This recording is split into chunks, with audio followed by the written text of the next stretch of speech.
দেখুন, সুশীলা ছিলেন ধনী পরিবারের কন্যা। এই সুশীলা শিবের পূজা করতেন। মহাদেবের কাছে তার একটাই বাসনা ছিল, হে প্রভু, তুমি যদি আমাকে কোনো সংসারে পাঠাও, এমন সংসারে আমাকে দেবে, আমার স্বামীর যদি অর্থ নাও থাকে কোনো দুঃখ নেই, কিন্তু সে যেন সত্যবাদী হয়, যেন মিথ্যা কথা না বলে। ভগবান দিয়েছিল তাই। সুদামা কখনো মিথ্যা কথা বলেন না। সেই ঘরের স্ত্রী সুশীলা স্বামীকে একদিন কাছে ডেকে বলছে, স্বামী, তোমায় একটা কথা বলবো। শুনেছি তোমার বন্ধু নাকি বিশাল বড় রাজা, আবার এও শুনেছি সে নাকি ভগবান। স্বামী, তুমি তো দেখতেই পাচ্ছ আমাদের কি অবস্থা। যাও না স্বামী, আমার জন্য না হোক, সন্তানদের জন্য তোমার বন্ধুর কাছে কিছু চাইতে পারবে না? যাও। হরি বল, হরি বল। যেই না কথাটা বলেছেন মা, সঙ্গে সঙ্গে সুদামা বললেন, দেখো সুশীলা, যা বলেছো বলেছো, আর বলো না। আমার বন্ধু, সে আমার প্রিয় বন্ধু। বন্ধুর জন্য বন্ধু হয়ে আমি কিছু করতে না পারি না। আজ আমি অসহায়, আজ আমি কাঙাল বন্ধু বলে, আজ আমার বিপদ হয়েছে বলে, আজ আমার দুর্দশা বলে আমি তার কাছে গিয়ে হাত পাতবো কি করে? সে তো আমার বন্ধু, আমি তো তার জন্য কিছু করতে পারি না, আমি তার কাছে হাত পাতবো কি করে? আমাকে যেতে বলো না, আমি কিছু চাইতে পারবো না। তাছাড়া আমি প্রতিজ্ঞা করেছি ওর কাছে কোনোদিন কিছু চাইবো না। স্বামী, বেশ, কিছুই তোমাকে চাইতে হবে না। তুমি তো তোমার বন্ধুকে ভালোবাসো, তাই না?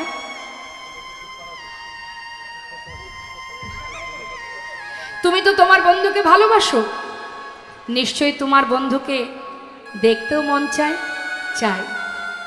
আচ্ছা স্বামী, তুমি কি পারো না একদিন তোমার বন্ধুকে দেখে আসতে? যাও না, যাকে তুমি এত ভালোবাসো, আমার বিশ্বাস তাকে যদি একবার দেখতে পাও, একটু হলেও তুমি শান্তি পাবে। যাও স্বামী, তার সঙ্গে দেখা করে এসো। সুশীলা, তুমি তো আমার মনের কথা বললে। কোন বন্ধু চায় না? প্রত্যেকটা বন্ধুই চায় বন্ধুর বাড়ি যেতে। কিন্তু দেখো, আমি তো অসহায় কাঙাল, আর আমার বন্ধু সে দ্বারকার বিশাল রাজা। কিন্তু সে রাজা হয়ে আমার মতো কাঙাল বন্ধুর কথা তার কি আর মনে আছে? কি করে যাই বলো, যদি আমাকে চিনতে না পারে? এ কি বলছো তুমি? তুমি তোমার বন্ধুর কাছে যাবে আর বন্ধু তোমায় চিনতে পারবে না? তাই হয় কখনো? যার নাম সর্বদাই জপ করছো, অহরহ যার নাম মুখে উচ্চারণ করছো, সে তোমায় চিনতে পারবে না? আমার বিশ্বাস সে তোমায় ভুলবে না। যাও স্বামী। সুশীলা, বহু বছর পর আমি যাব। আমি কি করে যাই বলো? খালি হাতে কি করে যাই? স্বামী, আমি যদি কোনো উপায় করে দিই। উপায়? হ্যাঁ, তুমি ঘরে থাকো, আমি দেখছি কিছু উপায় করতে পারি কিনা। যাও সুশীলা, তুমি যদি আমার বন্ধুর জন্য কিছু এনে দিতে পারো, আমি অবশ্যই তার দেখতে যাব। এ তো আমার মনের বড় আশা, বহুদিনের আশা। যদি কিছু এনে দিতে পারো উপায়, যদি কিছু এনে দিতে তুমি পারো উপায়, ওগো যদি কিছু এনে দিতে পারো উপায়, যদি কিছু এনে দিতে পারো উপায়, তবে সে করিতে পারি দ্বারকায় গমন। দেখো, তবে সেই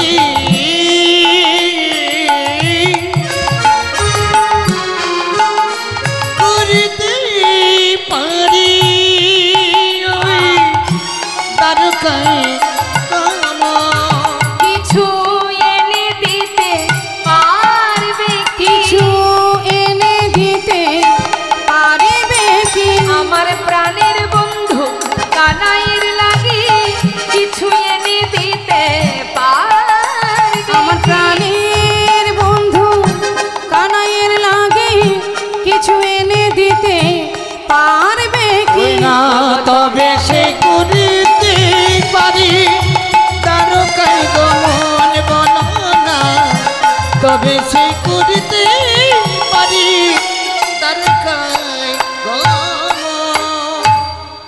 পরিবারের কন্যা হয়ে চললেন গোবিন্দ সেবার জন্য ভিক্ষা করতে।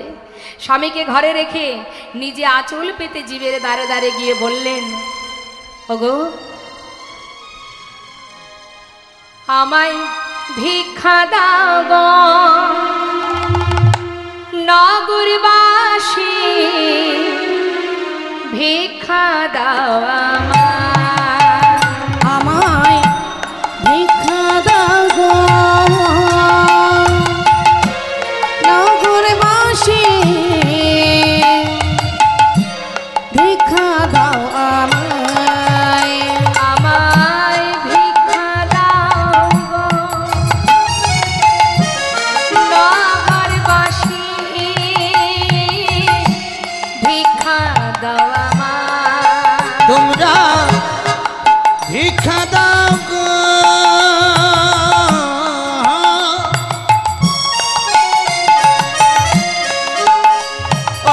নগরে ভাসি,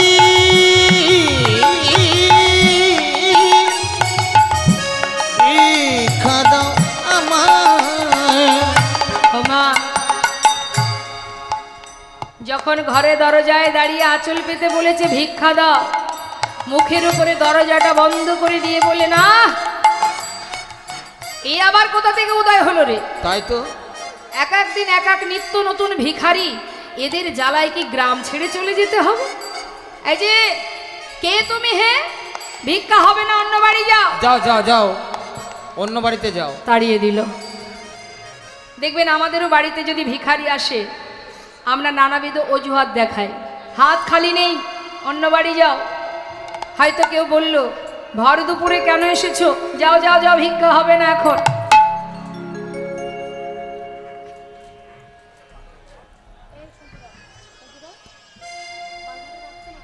এখন আসতে হবে না, সবাই বসুন, মন দিয়ে লীলাটা শুনুন, তাতে ভালো হবে, শেষে সবাই দেবে। এখন যেই না বলেছে মা যে অন্য বাড়ি যাও, আবার সুশীলা পাশের বাড়ি গেলেন, সেখানে গিয়েও আবার বললেন, আমায় ভিক্ষা দাও নগরবাসী, ভিক্ষা দাও আমায়। তোমরা ভিক্ষা দাও গো নগরবাসী,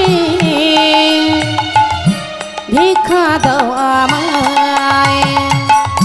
সে বাড়িরও একে অপরকে ডেকে বলছে, এই দিকে আয়, দিকে আয়। এই বউটাকে কোথাও দেখেছি দেখেছি মনে হচ্ছে।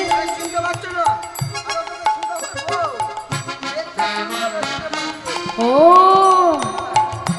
সুদামা ভিক্ষা করে কারোর কাছে কিছু পায় না, তাই আজকে নিজের বউটাকে পথে নামিয়ে দিয়েছে। এই যে যার স্বামী সত্যবাদী, কোনো অন্যায় করে না, পাপ করে না, সৎ পথে চলে, তাকে ভিক্ষা করে খেতে হয় কেন হে? আমরা অনেক কষ্ট করে রোজগার করি, ভিক্ষা করে খাই না। যাও যাও যাও, অন্য বাড়ি যাও। বলে উঠলেন সুশীলা, দেখো আমার স্বামী যেমন মিথ্যা কথা বলেন না, আমি তার স্ত্রী। আজ আমি তোমাদের কাছে জানিয়ে যাই, আজ আমি কেন ভিক্ষা এসেছি জানো? আজকে যে যতটুকু ভিক্ষা আমাকে দেবে, সেটুকু আমি, আমার সন্তান, আমার স্বামী, আমরা কেউই সেবা করব না। কার জন্য এসেছি জানো? ওগো তোমাদের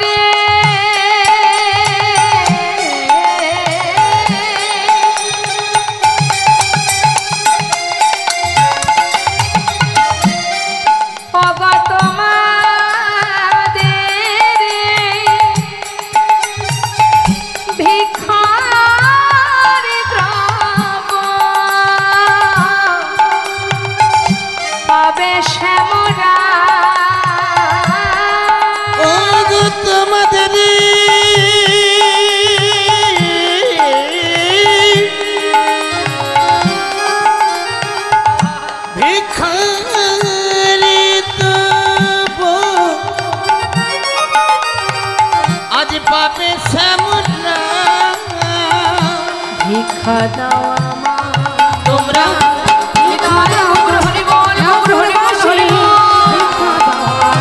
একবার ভিক্ষা দাও আমায়, একবার ভিক্ষা দাও, একবার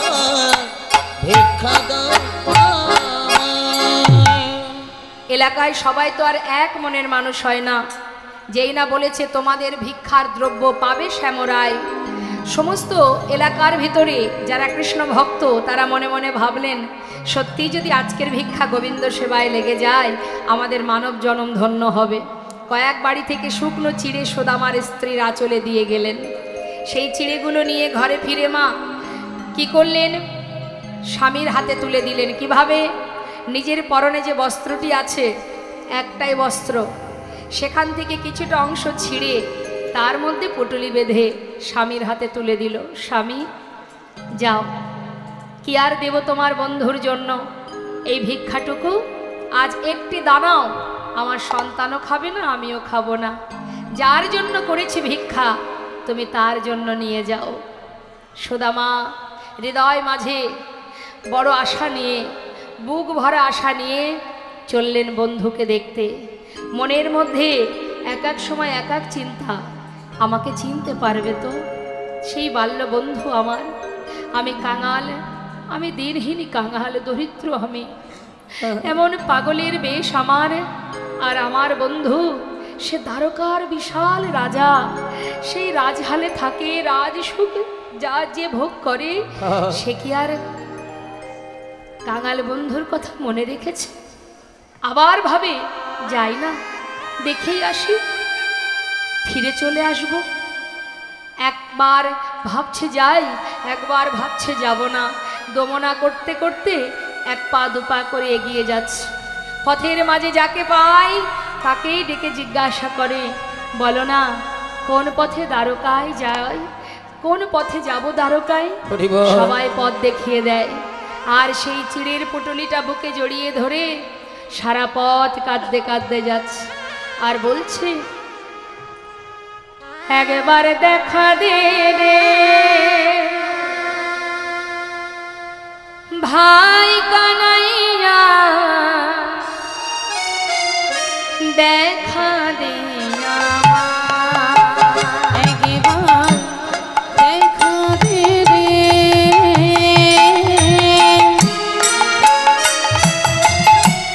ভাই কানাইয়া,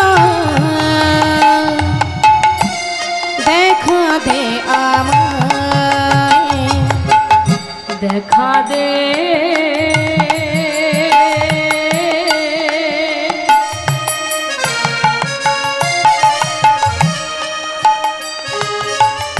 ওরে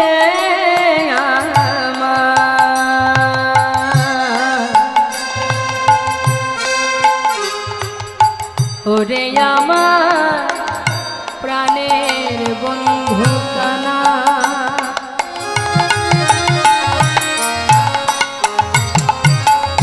ওরে কানাই রে, ওরে কানা, তুই যে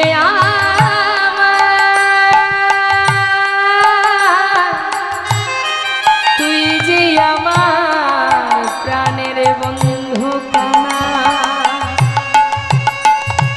দেখা দে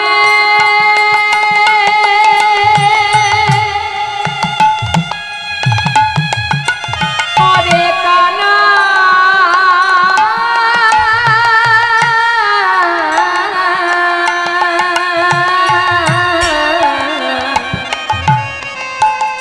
ওরে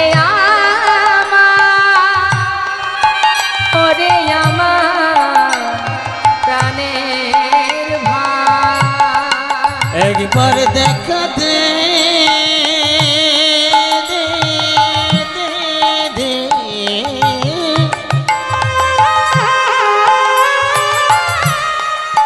ওরে আমার প্রাণ কানা,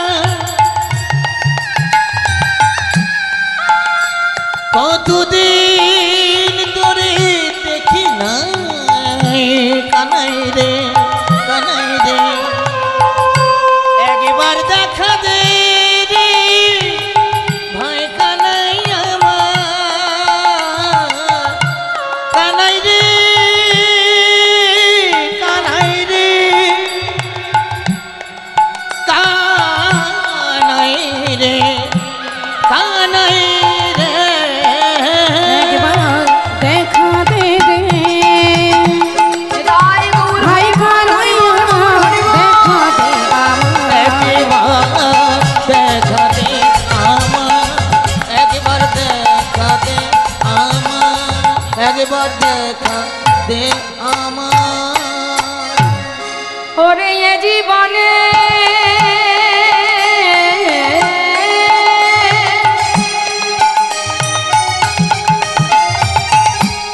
কত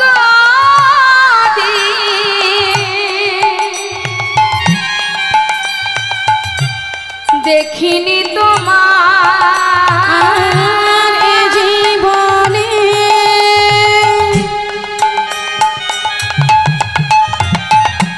কত দিন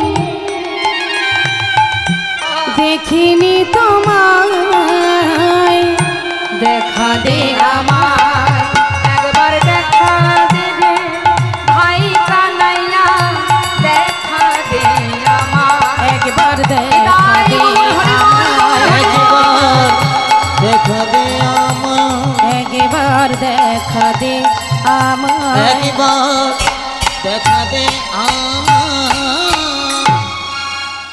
পথে যাচ্ছে মা, কখনো কখনো বিশ্রাম করছে। অনেক পথ তো, বিশ্রাম করবার সময় হঠাৎ মনে মনে চিন্তা করছে, যদি কানাই চিনতে না পারে আমি তো আরো কষ্ট পাবো, হরিবল তাহলে কি ফিরে যাব? না না, আবার দুপা এগিয়ে যাচ্ছে। এদিকে ভগবান সোনার সিংহাসনে বসে আছে মা। হরিবল, তিনি কি জানেন না যে বন্ধু আসছে তার দ্বারে? তিনি আশাপথে নয়ন দিয়ে আছে। পাশে আছে কে? রুক্মিণী সত্যভামা। বলে উঠলেন, স্বামী আর কত কষ্ট দেবে তোমার বন্ধুকে?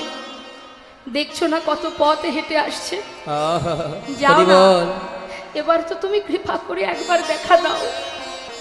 ভগবান বললেন, দেখো রুক্মিণী, আমি বুঝতে পারছি তোমার মনের কথা, কিন্তু মন চাইলেই তো যেতে পারবো না। সব কিছুর একটা সময় আছে, সময় না হলে আমি ওর কাছে যেতে পারবো না। তুমি চিন্তা করো না, সে যখন এত পথ এসেছে একবার আমার দ্বারে এসে দাঁড়া। আমি তো ওর অপেক্ষায় বসে আছি, হরিবল আমি ওর অপেক্ষায় আছি কতক্ষণে আমার বন্ধু দ্বারে এসে দাঁড়াবে। হরিবল, ভগবান কাঁদছে, রুক্মিণী সত্যভামা রাজরানী কাঁদছে, সুদামা আসছে, ডেকে ডেকে সবাইকে বলছে, বলো না দ্বারকা যাব কোন পথে? দ্বারকা এসে বিশাল প্রাসাদ দর্শন করে মনে মনে চিন্তা করছে, এত বড় রাজ্যের রাজা আমার বন্ধু, দ্বারকার রাজা, যে রাজভোগ সেবা করে, যে রাজহালে থাকে, তার জন্য আমি শুকনো চিড়ে এনেছি। কি করে দেব আমি ওকে যদি খেতে না পারে?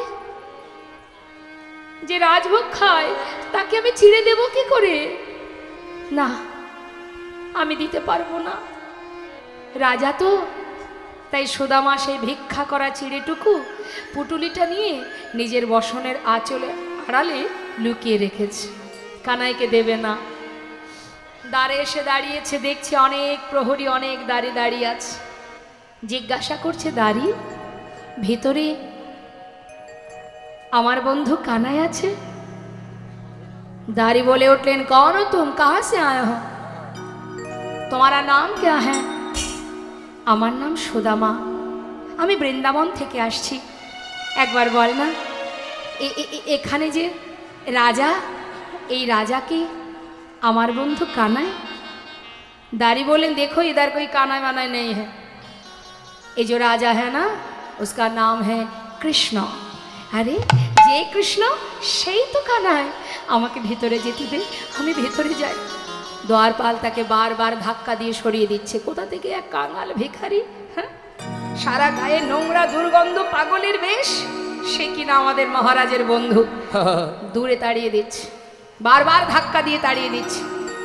কিন্তু মহাজন লীলার পাশে দাঁড়িয়ে বললেন, দেখো দেখো এ গরিবি, ए गरीबी का हाल, कृष्ण की द्वार पे विश्वासी लेके आया हूँ।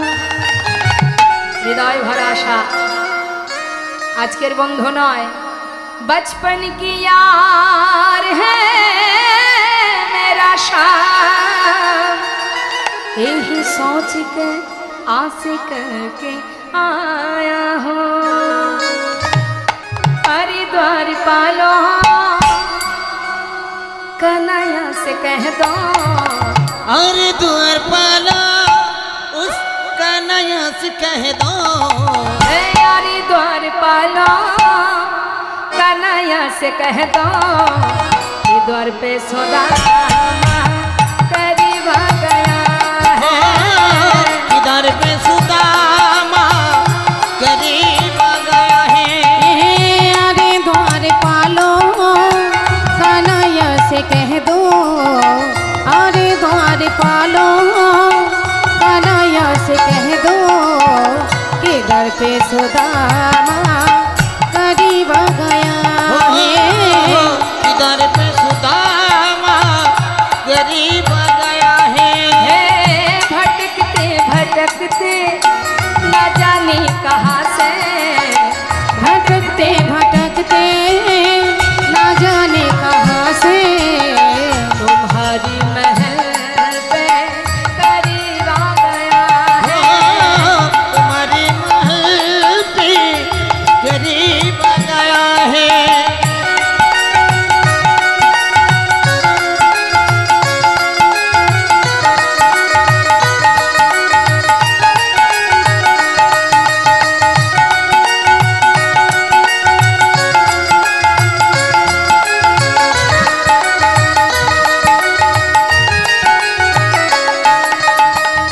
सर पे न पगड़ी, কেমন বন্ধু, বন্ধুর বেশটা কি বলছি, হ্যাঁ सर पे न पगड़ी तन पे न जामा, बता दो कन्हैया कौन नाम है सुदामा, सर की न पकड़ी तन पे न जमा, बता दो कन्हैया को नाम है सुदामा, बता दो कन्हैया को नाम है सुदामा, न सर पे है पगड़ी न तन पे है जामा, बता दो कन्हैया को नाम है सुदामा, सर की न पकड़ी तन पे न जमा, बता दो कन्हैया को नाम है सुदामा,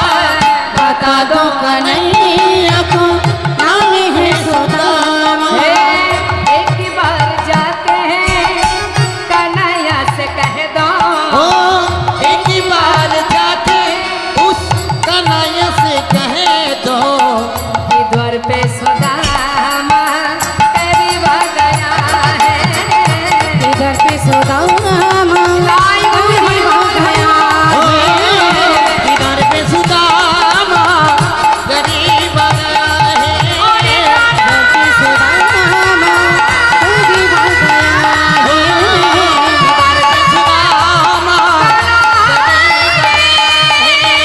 इधर पे सुदामा करीब आ गया है, इधर पे सुदामा करीब आ गया है, इधर पे सुदामा करीब आ गया है, इधर पे सुदामा करीब आ गया है। দ্বারপাল ভগবান কৃষ্ণের কাছে সুদামাকে বাইরে রেখে যাচ্ছে সুদামার খবর দিতে ভগবান কৃষ্ণের কাছে। এদিকে ভগবান কৃষ্ণ তিনি তো জানেন বন্ধু দ্বারে দাঁড়িয়ে কতক্ষণে খবরটা পাবো, যেই আমাকে খবর দিক না কেন সেই মুহূর্তেই তিনি যাবেন মা, তার তো কিছু জানতে বাকি থাকে না, কিন্তু তিনি ছলনা করছেন লীলার ছলায়, তিনি কিছুই জানেন না, এমন ভাবে তিনি সোনার সিংহাসনে বসে আছে আর রূপকিনী সত্যভামা সুন্দর করে গোবিন্দকে রাজবেশ পরিধান করাচ্ছে। সাজ মহাজন পদাবলিতে বললেন, দেখো দেখো সাজ মহান তুমি সাজ সাজ মোহন তুমি সাজ, সাজ মহান তুমি সাজ, साजो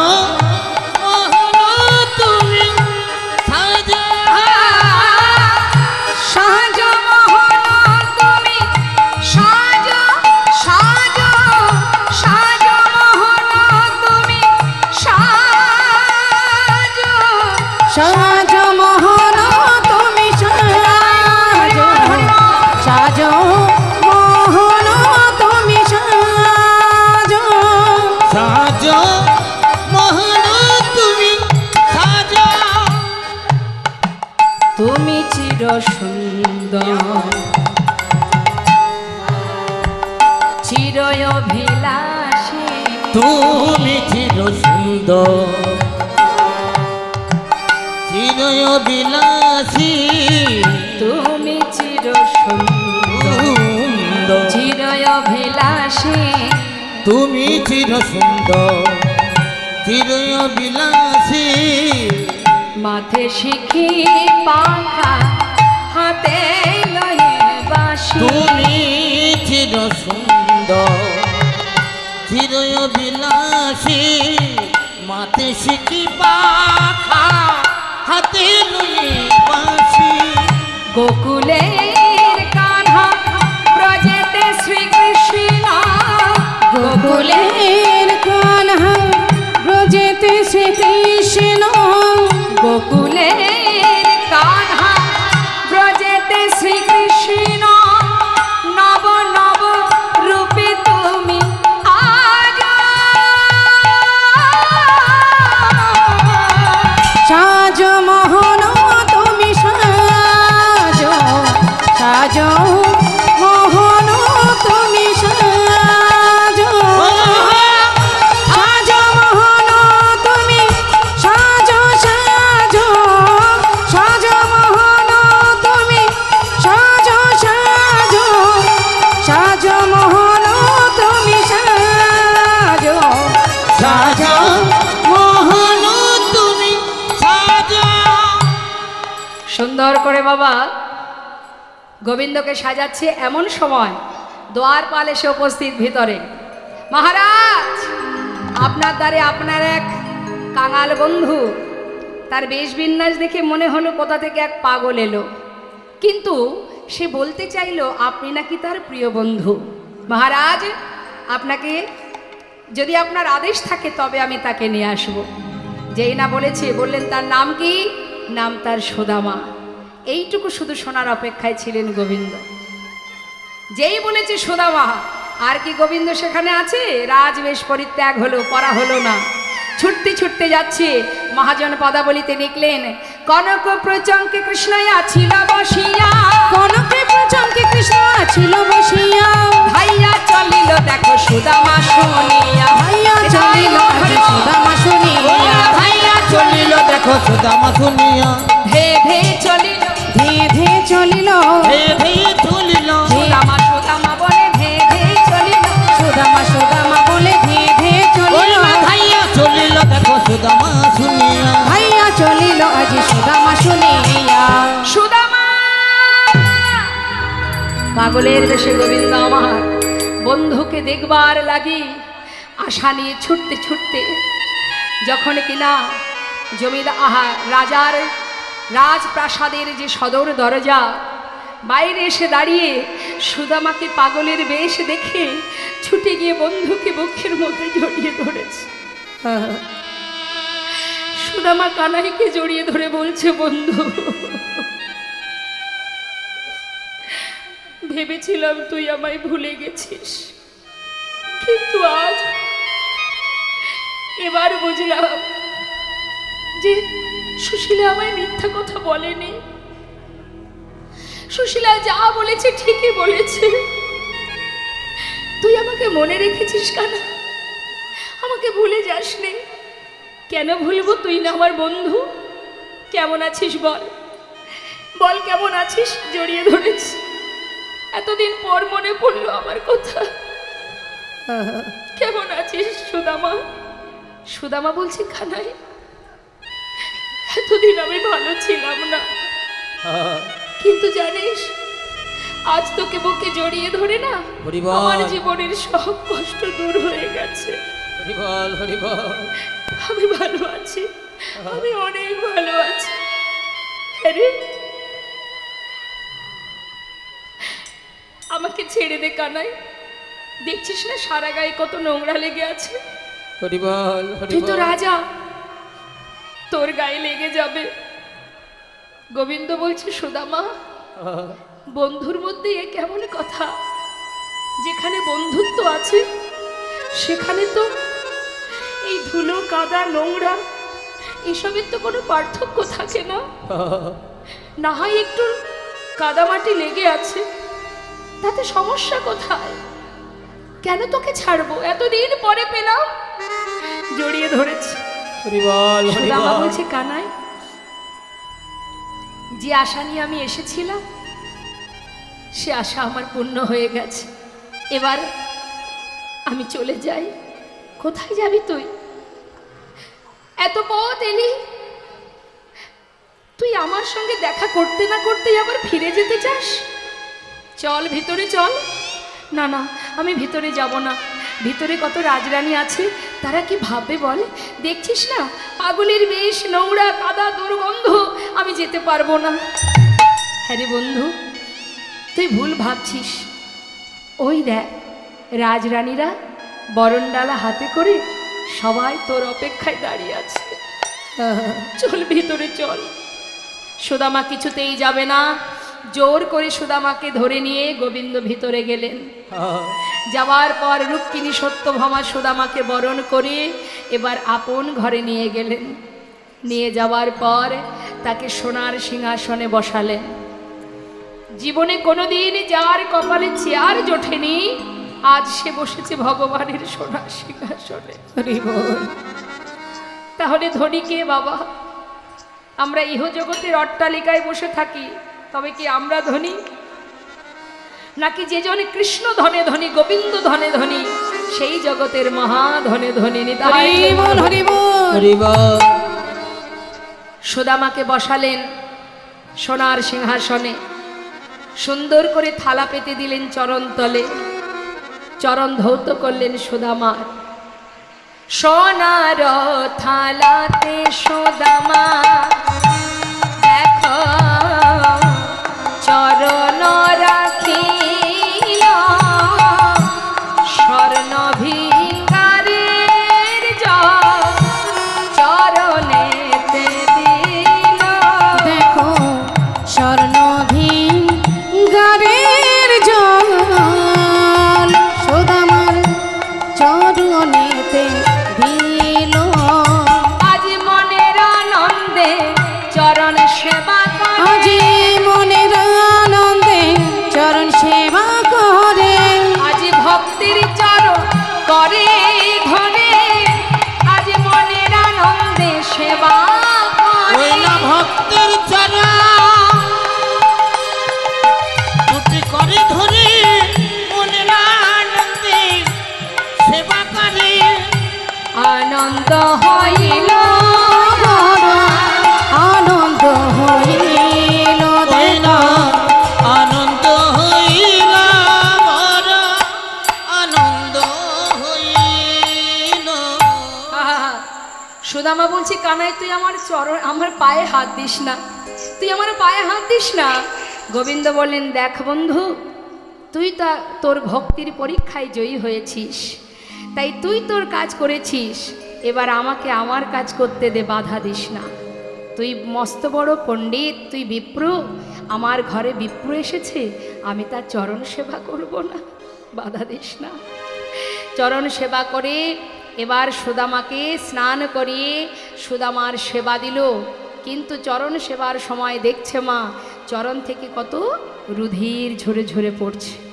গোবিন্দ মনে মনে ভাবছে, বন্ধু এত পথ হেঁটে এলি, এত কষ্ট পেলি, কিন্তু একটি বারের জন্য নিজের কথা ভাবিসনি, আমাকে দেখবার জন্য পাগলের মতো ছুটে এলি। আরে ছলনা করে গোবিন্দ বলছে, কিরে সুদামা, এতগুলো বছর পর এসেছিস, আমার জন্য কিছু এনেছিস? সুদামা তাড়াতাড়ি করে চিড়ের পটুলিটা লুকিয়ে রেখে বলছে, কানাই কিছু আনতে পারিনি। কি করব বল, ভিক্ষা করি কোনো রকমে দিন কাটে, কি করে আনবো তোর জন্য? চেষ্টা করেও কিছু আনতে পারিনি। গোবিন্দ মনে মনে ভাবলেন, বুঝেছি তুই এনেও দিতে পারছিস না, ভেবেছিস আমি রাজা, আমি রাজভোগ সেবা করি, কিন্তু তুই কি জানিস না আমার ভক্ত ভালোবেসে আমাকে যাই দেয় আমি সেটা অমৃত স্বরূপ সেবা করি।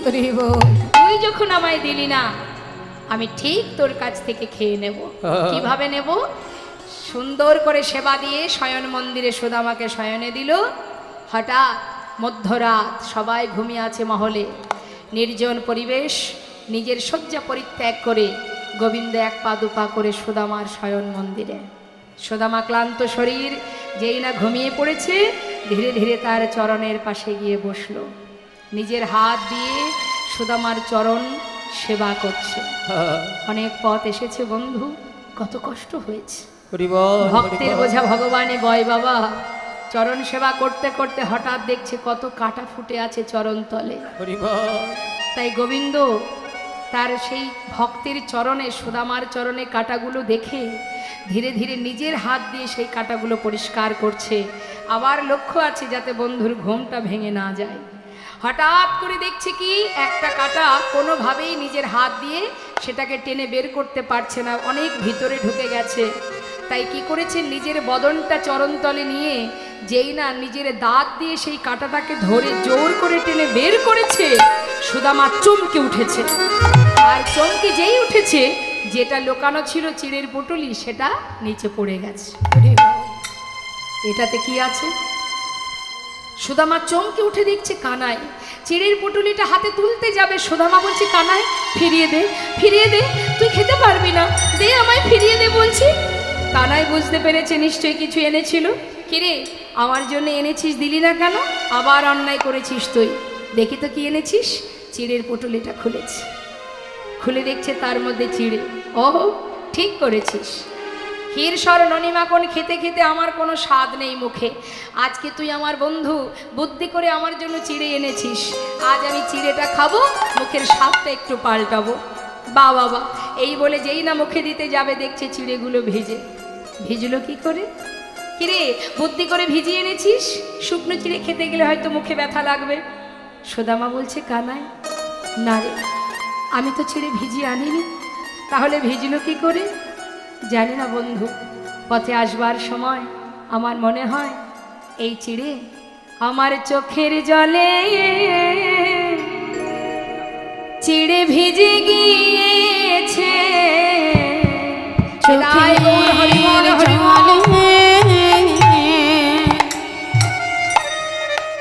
চিড়ে ভিজে গিয়েছে। ওরে কানাই রে, আমি কেমন করে দেব বদনে আমার চোখের জলে চিড়ে ভিজে গিয়েছে। আজ আমি কেমন করি ভাইরা,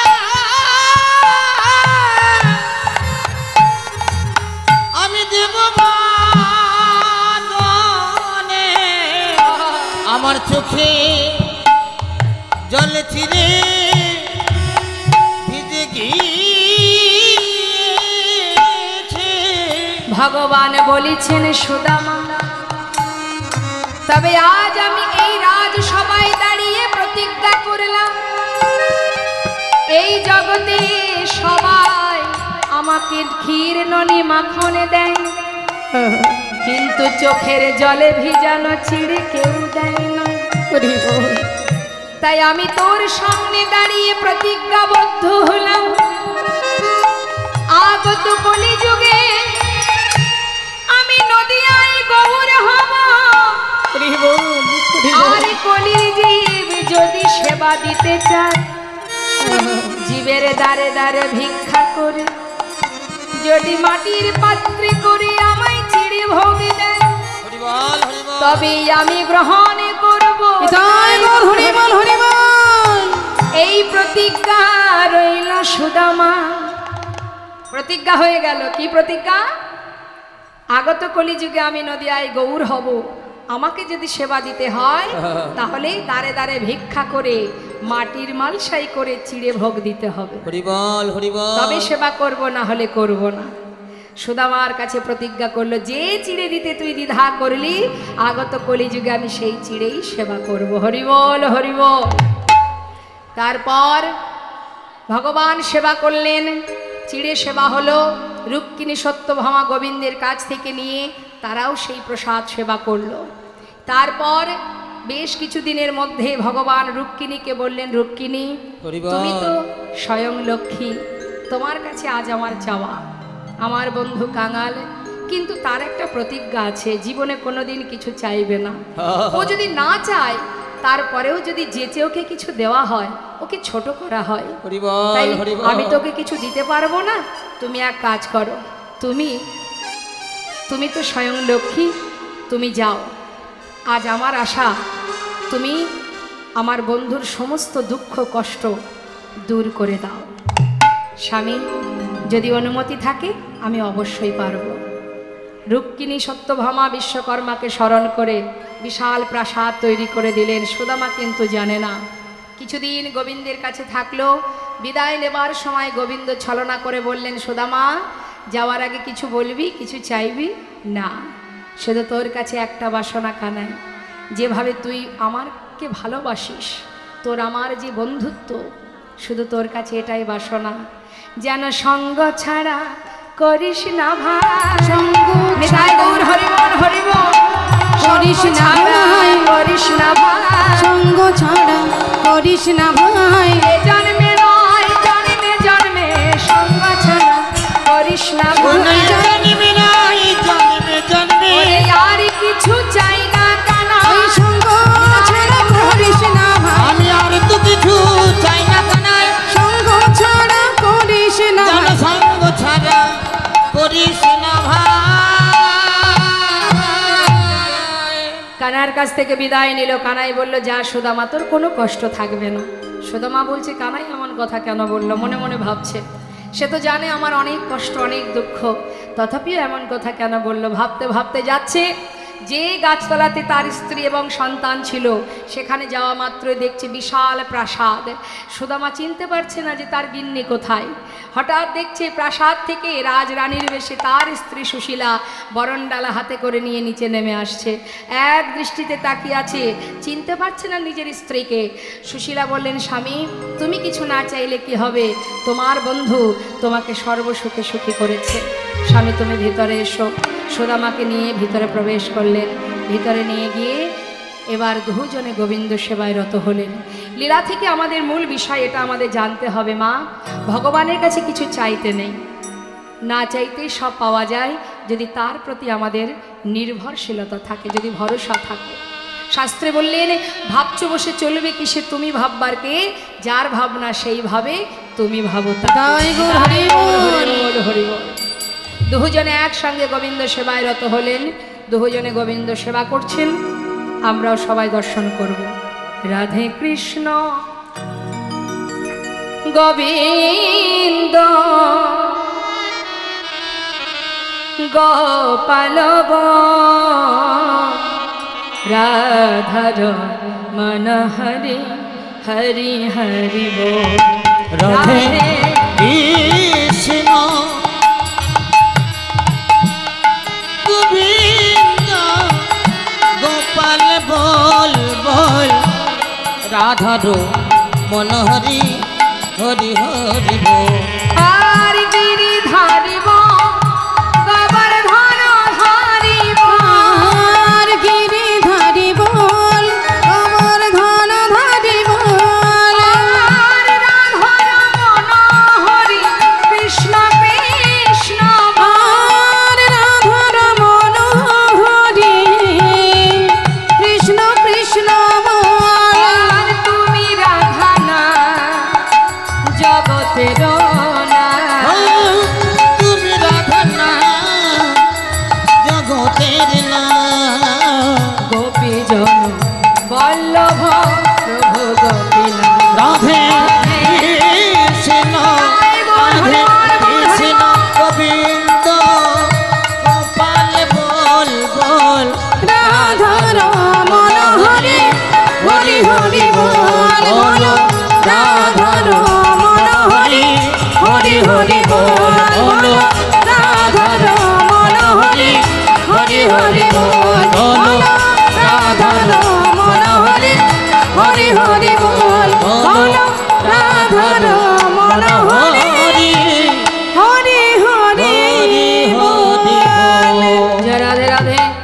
পরবর্তী লীলা আপনারা শ্রবণ করবেন ভগবান শ্রীকৃষ্ণের শ্রেষ্ঠ লীলা রাসলীলা। তার আগে আমরা একটা পদ গাইব, রূপের একটি অভিসারের একটি পদ। সময় আর নেই, আমাকে অভিসারের পদ একটা ছোট করে গাইতে হবে। আর পরবর্তী লীলা আপনারা শ্রবণ করবেন। আসুন, এক ভক্তের কথা আমরা শুনলাম, একদিকে সে ভক্ত, একদিকে সে বন্ধু। এবার আরো এক ভক্তের কথা শুনবো, যে কৃষ্ণ ছাড়া আন জানে না, যিনি আমার আশ্রয় তত্ত্ব প্রেমময়ী রাধারানী। রাধে রাধে বেলি অবসান কালে শ্রী যমুনায় জল নিয়ে ফেরার কালে কদম্ব বৃক্ষের তলে গোবিন্দের সেই বদন দর্শন করে সখীদের কাছে মনের কথা, মনের দুঃখ প্রকাশ করতে করতে রূপের কথা বলতে বলতে আক্ষেপ হলো। আক্ষেপ মানে কেন গিয়েছিলাম, এটাকে বলে আক্ষেপ। না গেলে এমন হতো না, এটাকে বলা হয় আক্ষেপ। শিশুকাল থেকে আমার এহন অবস্থা। এই যে আক্ষেপ করতে করতে হঠাৎ গোবিন্দের বাঁশি বেজে উঠল। আর যেই না বাঁশি বাজল, এমন কালিয়া চাঁদে কে বানালো বে, ওই না এমন কালিয়া আস্তে চাঁদে। আস্তে, কি হয়েছে মা, দাঁড়িয়ে পড়লেন যে? দেখুন, রাসলীলা কিন্তু সবার ভাগ্যে হয় না। আস্তে, কি ঘুম পেয়েছে? একটা গান আছে না, ঘুম পেয়েছে বাড়ি যা। তারপরে কি বাড়ি যাচ্ছেন? ঘুমানোর জন্য অনেক সময় পাবেন, জেগে থাকার সময় খুব কম আমাদের। বসুন বসুন বসুন। কি হবে ঘুমিয়ে? বলা যায় কালকের দিনে চোখটা মেলতে পারবো কিনা? শাস্ত্রী বললেন, হরিনাম করলে জীবকে যমপুরীতে যেতে হয় না, হরিনাম করলে জীবকে নরকবাস করতে হয় না, হরিনাম করলে জীব মৃত্যুকে জয় করতে পারে। নিতাই গৌর হরি বল হরি বল। তাহলে ঘুমিয়ে কি হবে? 24 ঘন্টার মধ্যে কয় ঘন্টা ঘুমাই আমরা? 12 ঘন্টা। হিসাব করে দেখবেন, তার মধ্যে যতটুকু সময় জেগে থাকি, সংসারের ত্রিতাপ জ্বালা আমাদের ঘাড়ে চেপে বসে আছে। এই ত্রিতাপ জ্বালার মাঝখান দিয়ে 2-3 ঘন্টা সময় রেখেছি কৃষ্ণ কথা হবে বছরে একবার শুনবার জন্য। তাতেও যদি বাড়ির চিন্তা হয়, ঘরের চিন্তা হয়, জয় রাধে রাধে, ঘুমালে হবে? সারা রাত ধরে যুগ যুগ ধরে সাধনা করে বৃন্দাবনের ব্রজঙ্গনাগণ সারা রাত অপেক্ষায় ছিলেন গোবিন্দ কখন বাঁশি বাজাবে, আমরা সবাই বনে যাব। আর আপনারা ঘুমাতে গেলে হবে? বসুন।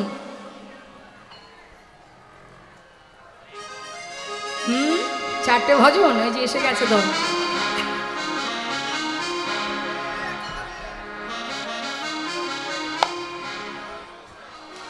সখীর সমাজেরা আছিল বসিয়া, ওই না সখীর সমাজরা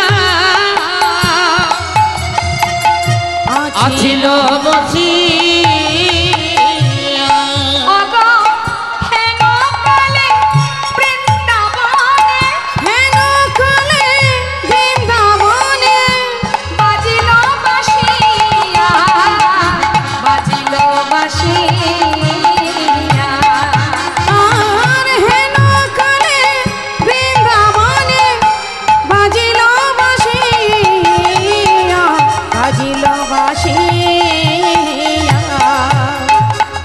ললিতারে কহে ধনী সনগললিতে, সনগললিতে। ওই না ললিতারে কহে ধনী সনগললিতে, সনগললিতে। এই ললিতা শোনো দেখি কোন কুঞ্জে বাজিছে বাঁশিতে, বাজিছে বাঁশিতে। ওই শোনো দেখি কোন কুঞ্জে বাজিছে বাঁশিতে, বাজিছে বাঁশিতে। আমার রাধারানী কি বলছে? আর না বাজিও বাঁশি নীরব হয়ে থাকো, নীরব হয়ে থাকো। তুমি আর না বাজাইও বাঁশি, একবার নীরব হয়ে থাকো, নীরব হয়ে থাকো। ওগো সাজিয়া বেড়াইছি আমি, আরে নাহি ডাকো, আরে নাহি ডাকো। আর সাজিয়া বেড়াইছি আমি, আরে নাহি ডাকো, আরে নাহি ডাকো। তুমি না ডেকো না কালার বাঁশি, তুমি না দেখো না ওই কালার বাসি, আমি আর ঘরে রইতে নারী, না ডেকো না কালার আমি আর বাঁশি। তো ঘরে রইতে নারী, না দেখো না কালার বাসি। আর ঘরে রইতে নারী,